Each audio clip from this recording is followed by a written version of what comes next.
ఏమిటండి ఈ కుప్పిగంతులు? 75 సంవత్సరాలు, 70 పైన, నియరింగ్ 75 కదా! ఈ 75 ఇయర్స్ లో ఈ కుప్పిగంతులు ఏంది? ఆయనకి ఇంకా 16 ఏళ్ళ బాలుడని ఒక నమ్మకం ఉంది. ఆయన ఒక ఇంటర్వ్యూలో చెప్తాడండి, మీరెందుకు ఇప్పుడు మెచ్యూర్డ్ రోల్స్ ఈ వయసుకు తగినట్టు చేయొచ్చు కదా అంటే, ఇప్పుడు అదర్స్, ఇప్పుడు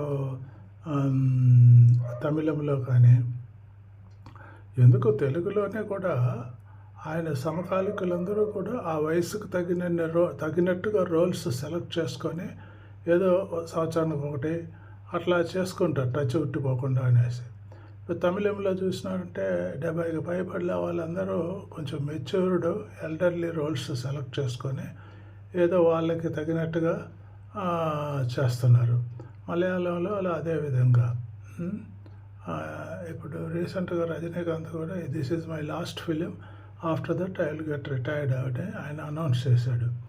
ఈయనకి ఒక ఇంటర్వ్యూలో చెప్తాడు, ఇప్పుడు మీరు ఈ స్క్రీన్లో చూస్తున్న వ్యక్తి ఒక ఇంటర్వ్యూలో చేస్తే, మీరు ఎందుకంటే మెచ్యూర్డ్ రోల్స్, కొంచెం ఎల్డర్లీ రోల్స్ సెలెక్ట్ చేసుకోవచ్చు కదా ఈ వయసుకు తగినట్టుగా అంటే, డబ్బులు అంత రాదు కదా, మెచ్యూర్డ్ రోల్స్ అయితే తక్కువ ఇస్తారు కదా, ఈ మాదిరిగా లీడ్ రోల్స్ అయితేనే హీరోయిన్లకి వెనకాల కుప్పిగంతులు వేసుకుంటూ తిరిగితే డబ్బులు ఎక్కువ వస్తాయి కదా అని అంటాడు.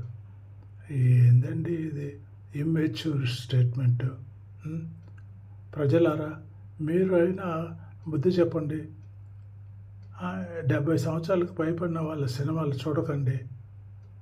చాలండి. వాళ్ళు కోట్లు ఎన్ని కోట్లు సంపాదించుకున్నారో ప్రజల డబ్బే కదా, వాళ్ళకి ఏమైనా ఆకాశంలో నుంచి కురిసిందా, లేకపోతే వంశపారంపర్యంగా వచ్చిందా? ప్రజల నుంచి దోచుకున్న డబ్బే కదా.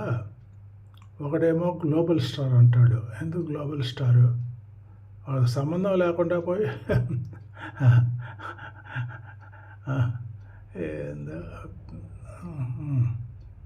ఈ ఆంధ్ర ప్రజలు కొంచెం కళ్ళు తెరవాలండి, కొంచెం మేలుకోండి. ఇటువంటివన్నీ మీరు ప్రోత్సహించకండి.